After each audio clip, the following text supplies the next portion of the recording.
This is the China-Hollywood Greenlight podcast, episode number 19.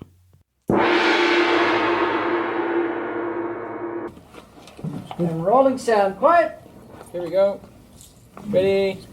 Speeding. 120, take 7. And action. This is Karen McCann, the host of the China-Hollywood Greenlight podcast, a podcast about creating and distributing content for both Hollywood and China. Any links mentioned in the podcast can be found in the show notes at chinahollywoodgreenlight.com/podcast, and look for this episode, which is number 19. If you like the show, please go to iTunes and subscribe. What would really spread the news about this podcast is if you leave a rating. The more people who listen, the more guests I can attract, and the more insider knowledge you can acquire and benefit from. A quick update on what I'm working on. Number one, I've got 3 things today. Number one, that dream team of the director and producer I mentioned last week, I have good news. I sent them the script, so fingers crossed. Number 2, this is kind of a funny story. I mentioned last week that I read an article in Variety that reported Hollywood actors are flocking to China, but there aren't any suitable roles for Hollywood actresses. So Hollywood talent agencies are pushing for more roles, pushing Chinese studios for more roles for Hollywood actresses. Well, the agent that was profiled in that article left CAA and started his own production company in China. So I called CAA and asked how I could track down that agent. They said he was long gone, but could they read my scripts? Wow, that was a very nice surprise. And number 3, I'm getting more meetings set up for the AFM. Some big companies want to meet, which is always nice. Now, before I introduce today's guest, I'd like to start out with a motivational quote to encourage our listeners to continue on their path to achieving their own green light. And today's quote comes from Jim Rohn, and he said, "If you are not willing to risk the unusual, you will have to settle for the ordinary." Now, let's move on to the main segment. Here is the interview. Today's guest is Carol Liu, who is an independent filmmaker, VR creator, and founder of Yuma Studios VR.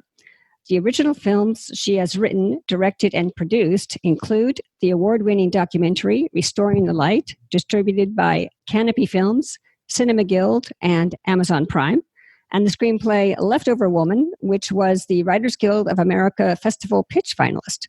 Her VR project, Marie Antoinette VR, was presented at Cannes Film Festival Next Marché, Oculus Connect, and is an official selection of the Busan International Film Festival.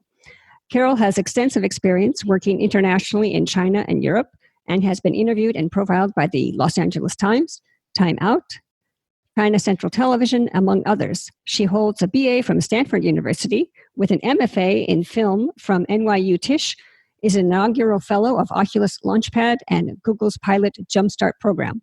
Carol is passionate about using film and VR to revisit history and bring to light the untold stories of marginalized figures. She is bicultural with a bilingual background. She is fluent in Chinese, spoken and written, English, and speaks conversational French. So, Carol, thank you for coming on the show today. Thanks so much for having me. Great. Well, I told the audience, I gave them a brief overview. So why don't you take a minute and tell us a little bit about yourself personally and your business? Okay, great. Well, also, I want to say thank you for this inspirational podcast. It's wonderful to have. Oh, great. Thank you. Talk about U.S.-China co-productions. So I'm primarily a director and also producer and writer, as you kind of have to wear all the hats. And I've, grew up pretty much listening to my family talk about their past in China, like almost every night after dinner. And all right. It was like a very cathartic, after dinner kind of talk story, from my grandmother and my father.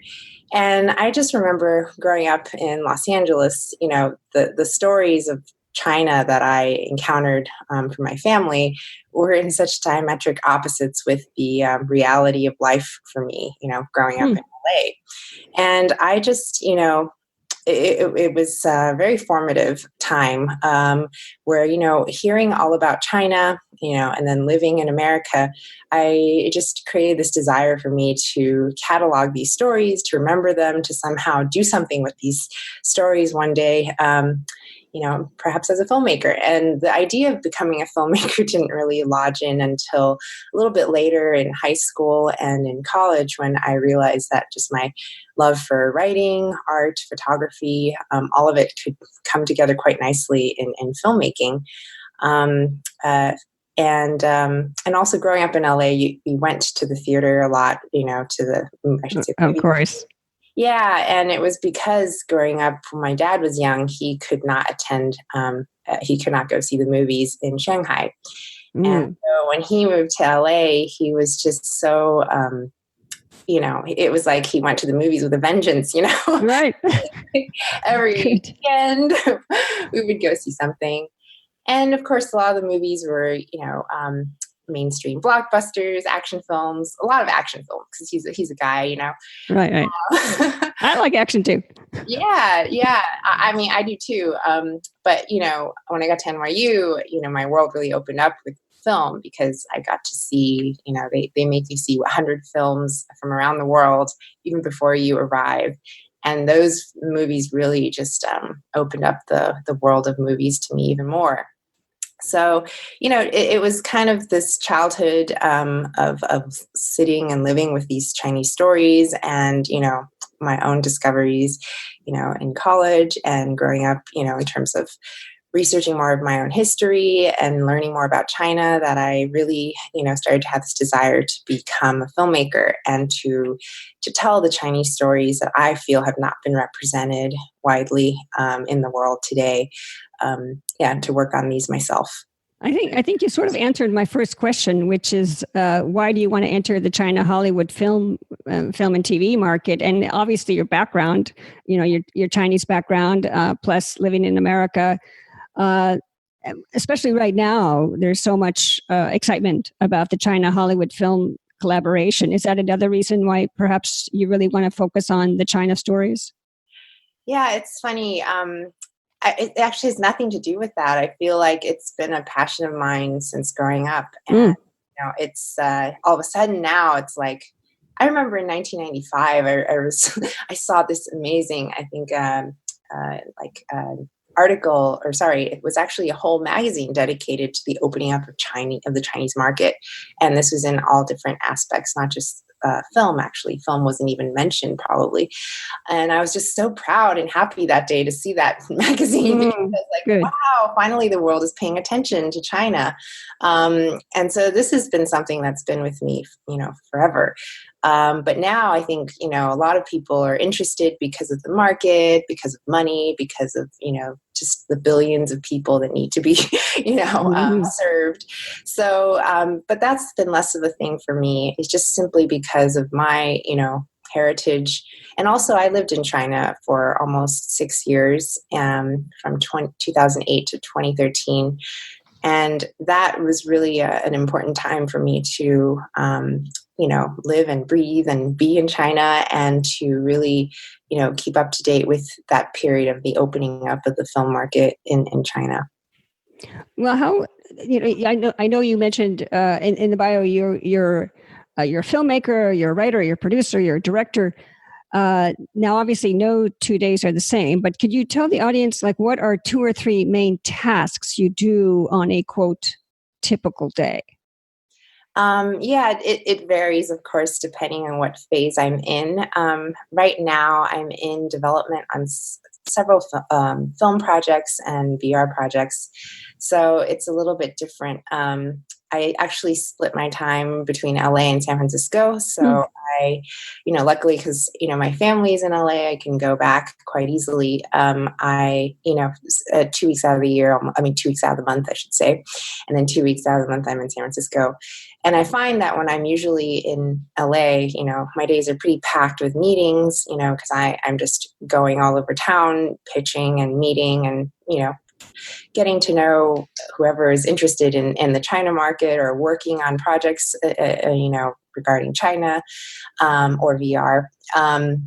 And, those are usually, those days in Los Angeles generally look like that. And in San Francisco, I also sometimes have meetings related to virtual reality, sometimes even film. There's some lots of historical research that I'm doing for 2 projects, and so there are historians here that I meet with. I sometimes do research trips. I'm always on the lookout for great material, and I've been very blessed to sort of receive, I should say, some of these stories recently that just come my way, and I'm finding more and more contacts and links and interest for them. So sort of almost like a mystery hunt, following your intuition as a filmmaker and looking for those really, scintillating bits of story that you want to bring to the big screen or to the digital screen. Now, you mentioned in LA you do these pitch meetings. How do you find these potential business partners, and how do you suggest the listeners find perhaps a business partner, a producer, or a financier who is also interested in the China-Hollywood space? Yeah, it's challenging, and I myself have gone through many different iterations. Sometimes, partnerships seem right in the beginning, and then you find, differences either creatively or, business differences or whatever. So it does take a period of vetting. And I think other responders interviewees have also mentioned it's kind of like dating almost. Right. Sometimes you're in a great relationship for a short while and then something doesn't work. And then the others can be really great and lifelong. And, I still stay in touch with some people from my documentary days and my China days, certainly. I found for me, in regards to the China-US co-production space, a lot of these good business contexts, they really come through a lot of due diligence and a lot of time spent with these people. Of course, everyone has mentioned guanxi, but it's more, it is kind of like a relationship, think of it as a romantic relationship or what have you, where, you're constantly facing new challenges, new tests, and you see how you adapt to these kinds of stressors. And I find that the partnerships that endure and last are the ones where there is this flexibility and growth and mutual understanding. In terms of initially finding these people, a lot of it for me has been through my time in China, living in China. I feel very fortunate that I have sort of cultivated a group of people or a circle that I respect them. I think they really understand what, makes for a good film, not just any film, but a film about, some sort of Chinese material, Chinese content. But it's not easy. And I think you just have to keep going. It requires a lot of persistence. It requires the people who are passionate about storytelling and not just the ones who are in it for, big, a big money-making opportunity. Right. Of course, it's great to make money, but the story, I think, needs to be good. So what tools are you, if you're like starting out, what tools would you suggest, like IMDb or looking at who made what particular film in China, or is it, I think it's Entertainment Group has a website where it lists all the films, something like that, if you're like researching how to find business partners? Yeah, well, I would say go to the films that really touched you and moved you. Find the projects that you like and that you look up to, and research the people behind them. I would probably say the same thing for if you were working on an American project too. But I think for the Chinese projects, again, it also depends what kind of film you're making. But if you can find people who are already doing stuff that you really jive well with, I think that's a great place to start. And maybe trying to find ways to reach out to them or people who know them. That could be a good way to begin. I know there's sometimes a lot of noise and you're not really sure, especially if you definitely have to go to China too. That's a given. I've actually, been in other situations, not related to film, where I've like encountered people and they want to do some sort of business in China, but they've never even been to China. Okay, well, that's really not helpful, right? You need to really be on the ground. You need to understand what people are thinking. You need to stay up to date on the news, not just the film news, but what's going on, in Chinese society. And those are if you're looking for topics as a filmmaker or, finding the right material, I think that's the thing, people are. That's a good point. Yeah. Now, a minute ago, you mentioned some challenges, and earlier you said something about sometimes the relationships don't work out. That kind of leads to my next question. What obstacle, any obstacle from did you encounter on a past project? And how did you overcome it, and what did you learn? Let's see. Well, I think the distance can often be a big challenge when you're trying to stay up to date with people about what's going on and you're not in China. But, on my past projects, I was based in China. I guess most of these are more probably production related issues that I had initially. Creating, for example, with the documentary I did, I just wanted to make sure I could create a project that would be able to discuss sensitive issues, but in a way that would not trigger, censorship. Right. That, would speak to Chinese audiences, be able to speak to Chinese audiences, and not, not just be shown in the West, but also still be something that Western audiences would find interesting as well. And with that documentary, I think I managed to ride that line pretty well because it was selected at Beijing International Film Festival. And we also, of course, were invited to the U.S. Embassy and World Health Organization to play as well. So, and also the Chinese Ministry of Health. So I think with that project, I was able to, navigate that line. And, since then, I've moved to doing more fiction films and fictional projects, not so much documentaries. And I continue to, straddle that line in all of my writing and thinking, because ultimately, I want to make films that can play in both markets, not because of of course, there are business considerations too, but mainly because I do just want to speak to both audiences. I think that there's so much that we can come together on and understand mutually. Well, that's a good point about the censorship. I know there's a list on the China Film something website that tells you, certain things. There's a list somewhere that tells you these things we don't want. Although there are exceptions. I mean, you see movies with ghosts in them or something, and yet they get distribution in China. So it is a fine line where you think you understand the censorship rules. But let me go back to another obstacle you mentioned about the distance when you're not, you live in America. Yes, you go to China now and then.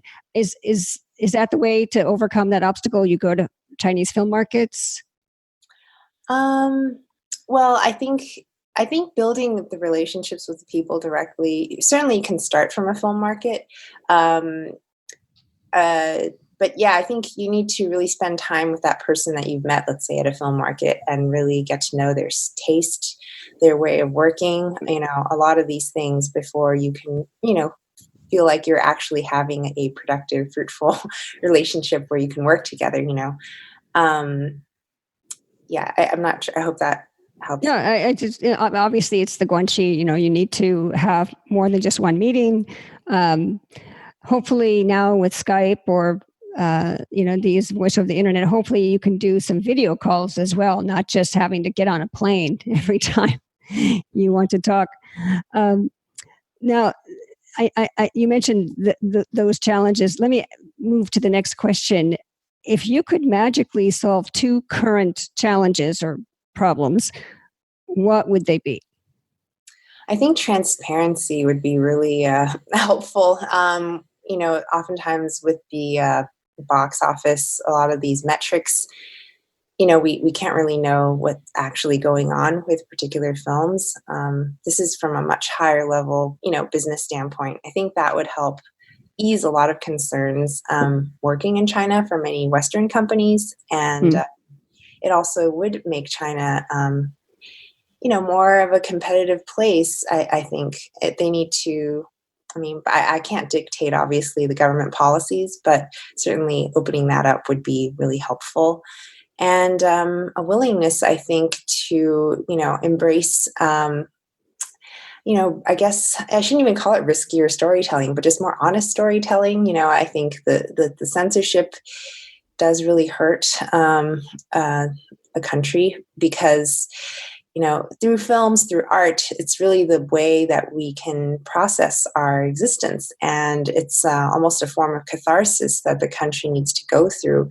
It's gone through such a tumultuous century, and stories are very limited.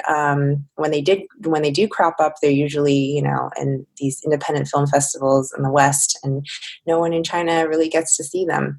So I think the government should feel more assured that, people aren't going to go crazy if there's some movie, with some sort of some sensitive subject matter. I mean, they need to let people speak and let people express themselves in order for them to heal, to heal from their wounds, to heal from their past. Sometimes I feel that, a lot of, I think most of China doesn't even realize all of the healing it needs to go through. And it's, I only say that because I know for a fact that, the personal histories of a lot of people, a lot of families are just so, they've gone through so much. They really need to find a way to process that. And I think that's the purpose of art, really. So yeah, exactly. And you don't want a bland film, and that's not going to sell overseas. And I think there's a lot of encouraging signs. A lot of Chinese, you always read that the Chinese are inviting Western filmmakers over to China so they can learn from them. And one of the things that China, I've read many times, is that their story structure, they're sort of looking into possibly the Western story structure, the 3-act structure, where it would be more universal.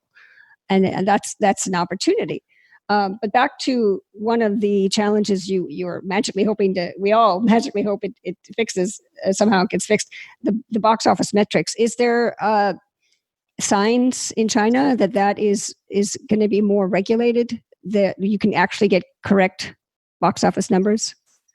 Well, not that I know of, but I do know that ways that people work around it, right? That they forge a good relationship with that, theater right. chain, So it does again boil down to guanxi, which one would hope that there would be something a little more standardized, but that that is something I think that could be beneficial to the Chinese film market.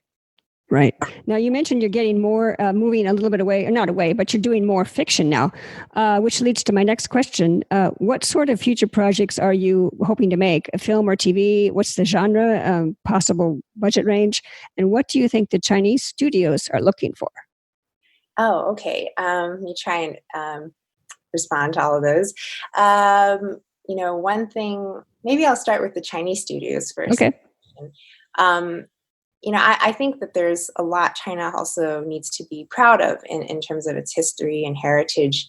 And, when you mentioned that they look to the West for a lot of the, storytelling methods, et cetera, there's nothing wrong with that. I think the West certainly has set a very high standard for filmmaking, and it's, worth emulating.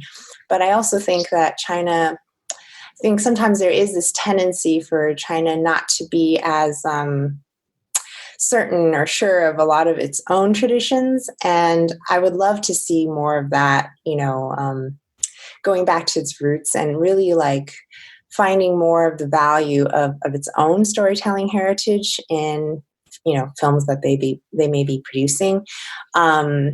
Maybe it's not very clear, but I just feel that, I've seen a lot of the films from the 5th generation before the market really opened up, and those were so powerful. People around the world responded to some of those films. And, once, some of those filmmakers decide to go more commercial, a lot of the power of their storytelling has been less appealing actually to the West. So it's interesting. I think I would hope that there is some reflection there, to think about, what it is that, what is it about their Chineseness that is also something that the West really values? It's sometimes it's too one-sided, where it's like, okay, we just want to learn the Hollywood way and that's how we're going to make it big. It's like, wait, look back and think about what you have within that is already very valuable, and how can you make that really stand out in the worldwide marketplace. So, anyway, I would just love to see more of that happening, and in terms of what the Chinese studios are looking for. Now, I know I've heard that they are looking for, sci-fi and specific genres, etc.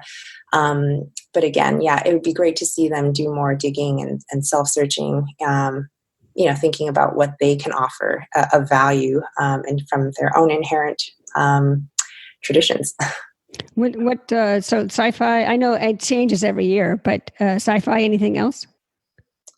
Sci-fi, well, from what I've heard, and frankly, I don't usually chase the trends, so right. That's smart. That's very smart. But I've heard, sci-fi and fantasy, they seem to want more of that. I think that's mainly what I've heard.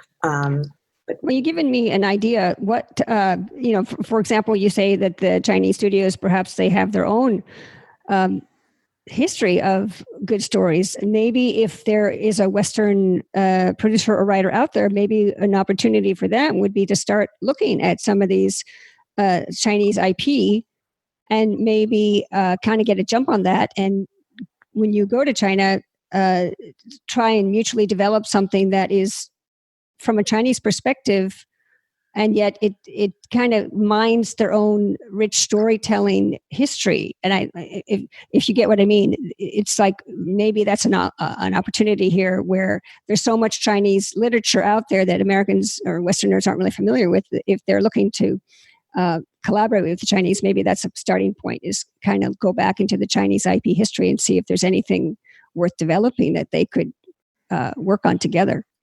But that's for the Chinese studios. Now, what about you? Oh, okay. Well, so for me, a big thing is understanding the Chinese psyche, and there is this push and pull. So, certain projects that, Westerners may love about China, let's say about the Opium Wars or whatever.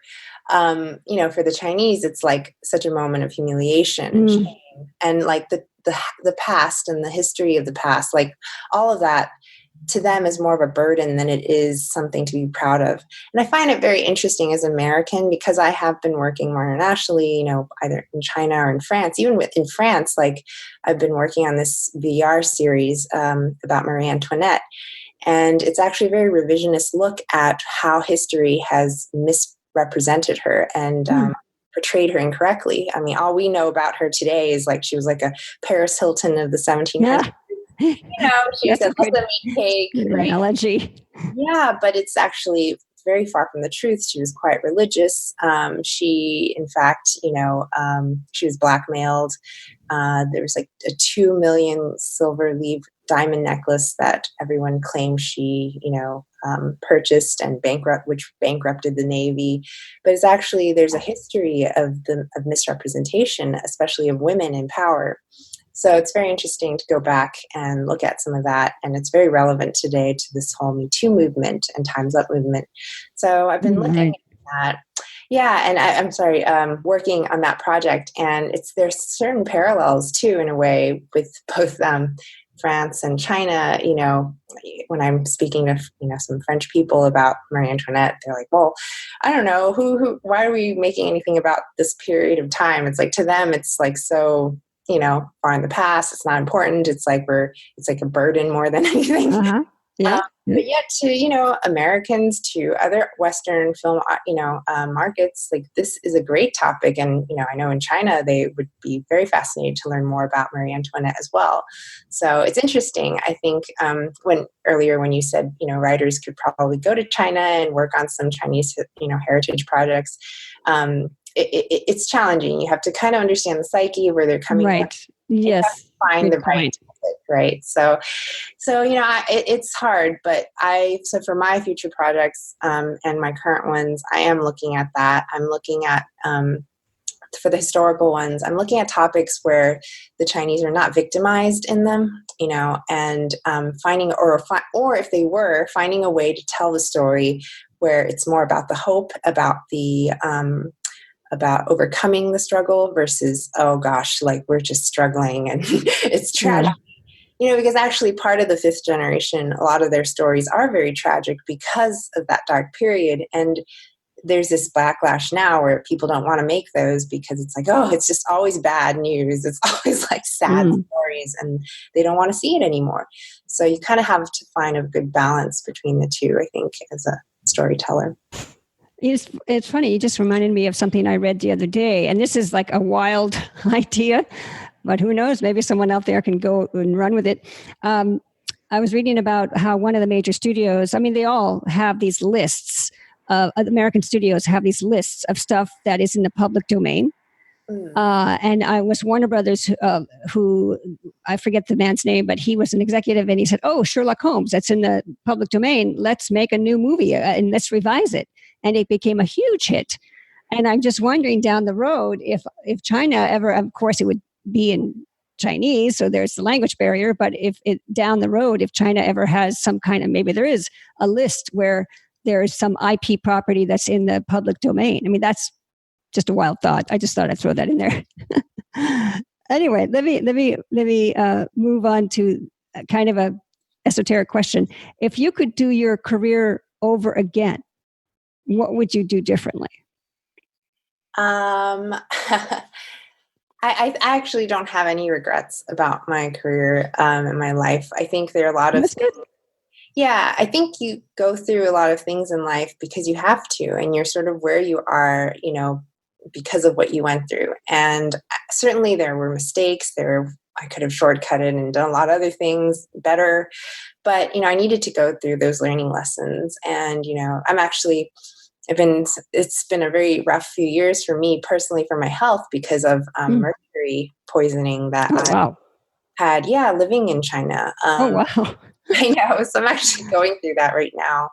And it's definitely hit my productivity, but it's also made me really reflect on a lot of things about, existence, about life, about, being Chinese American, et cetera.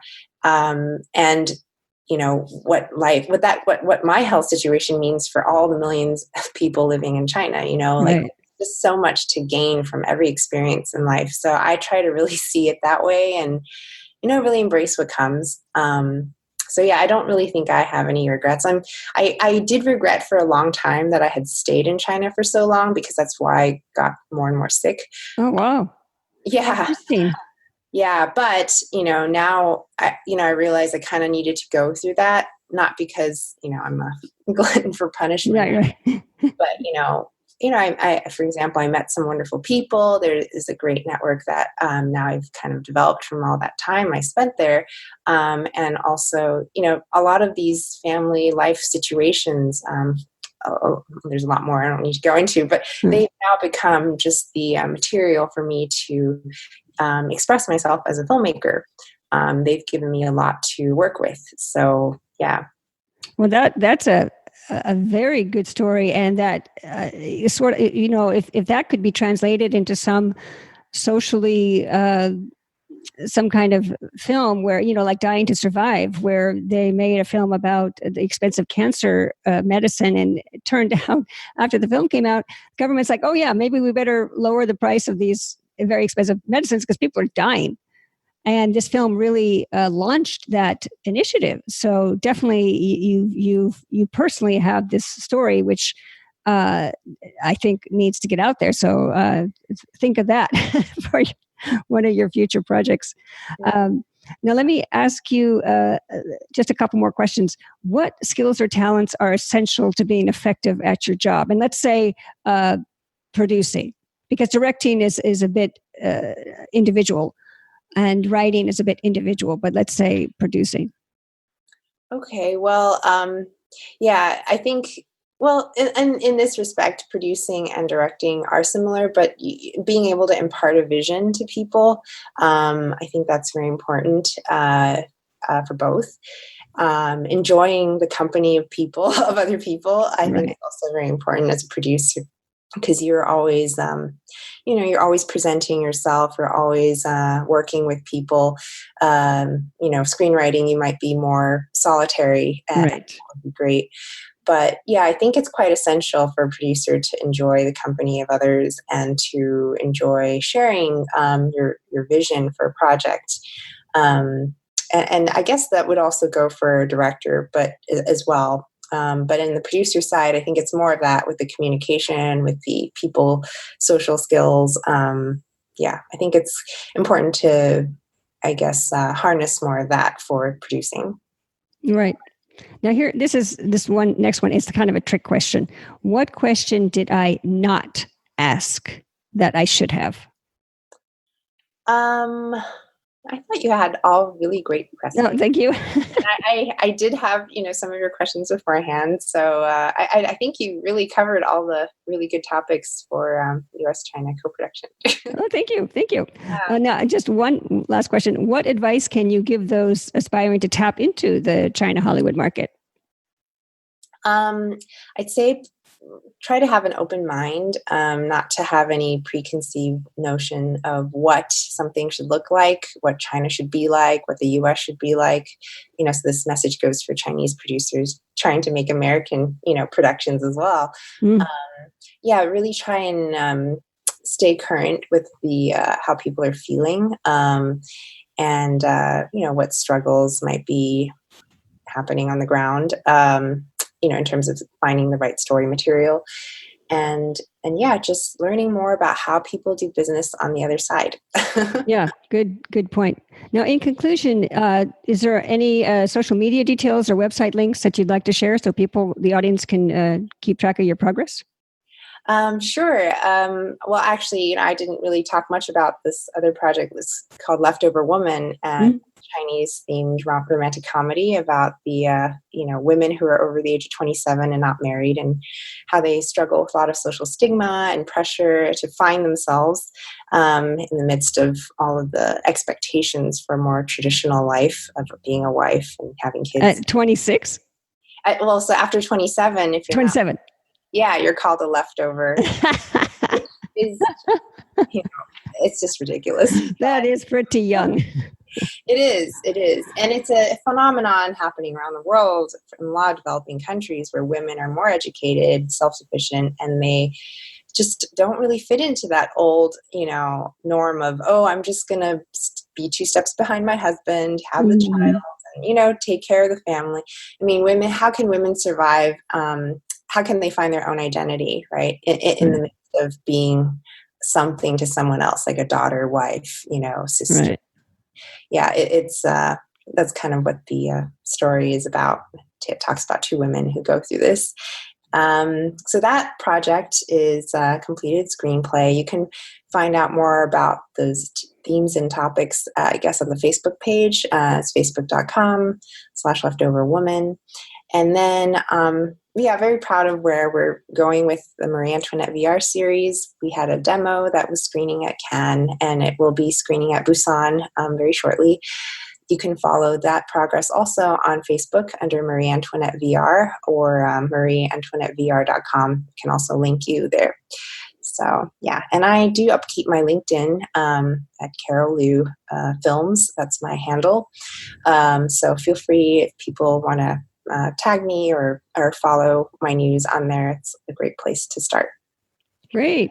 Well, thank you, Carol. This has been a lot of great information, and I think you've given the audience some really good new ideas. So thank you for coming on the show. Well, thank you so much for having me, Karen. And I'm always open to people have questions, want to find some consulting advice about working on U.S.-China projects. I'm also very open to that. Oh, excellent. Great. Well, thank you, Carol, and we'll see you at the premiere. And my 3 key points are these. Number 1, finding a Chinese partner. Sometimes we may get caught up in researching hundreds of companies on IMDb or reading the trades for months, when really a quick way to find a Chinese partner, as mentioned by Carol, is to look who made the films you like and track those people down. Also, reach out to people who may know your targets and ask for an introduction. Number 2, One meeting won't do it. As Carol mentioned, you need to vet your future partners, and one meeting isn't going to do it. You need to go to China. You also need to learn a little about China, especially if you're developing stories for the China market. So besides staying up on the China film and TV news, you also need to familiarize yourself with Chinese news in general and read what's happening in Chinese society. Number 3, the Hollywood way. Carol mentioned before the China market opened, fifth-generation Chinese directors were making powerful films. Then some of them tried to become too commercial and ended up losing their appeal. She also said some Chinese try to emulate Hollywood's methods because they think that's how they're going to make it big. She suggests Chinese think about what they already have within that's already valuable and make it stand out. Now, I have 2 takeaways. Number 1, the film subject matter. Carol mentioned her VR series about Marie Antoinette and how it's a revisionist look at history. She mentioned how some folks in France couldn't understand why she was making it and said it's in the past, it's not important, it's like a burden, etc. But Carol feels this subject would be interesting to foreign audiences. She also mentioned Chinese may not be thrilled with another film on the Opium War, for example, since that was a humiliation and in the past, a past that the Chinese don't want to remember. It's a bit of a tightrope. If you're exploring subjects for film or TV projects that encompass a sensitive period, maybe you need to dig deep into history and find a fresh point of view or add a revisionist look at something to see something old, an old subject with fresh eyes. Number 2, IP in the public domain. Both Hollywood and Chinese studios are looking for material that will appeal to both markets. As I mentioned in my podcast, American studios routinely make lists of what IP is in the public domain. Is there such a list in China? If anyone knows, please email me and let me know. Now, I Googled Chinese IP copyright and discovered in China, a published work enters the public domain after the life of the author plus 50 years. In the US, it's the life of the author plus 70 years. So basically, any Chinese literature where the author died prior to 1968, which is not that long ago, should have their IP in the public domain. If this hasn't been done yet, it would be a huge product, a huge benefit to many people for some government agency, Chinese government agency, or maybe a private company to list the IP in the Chinese public domain. Then you have the best of both worlds, in my opinion. Chinese heritage stories combined with perhaps a universal story structure or perhaps a revisionist twist. Anyway, that's just a thought. That's the show. Thank you for listening. To show your support, please go to iTunes, subscribe, and leave a rating so other people can find the podcast. And I'll see you at the premiere. Bye. 一会儿见.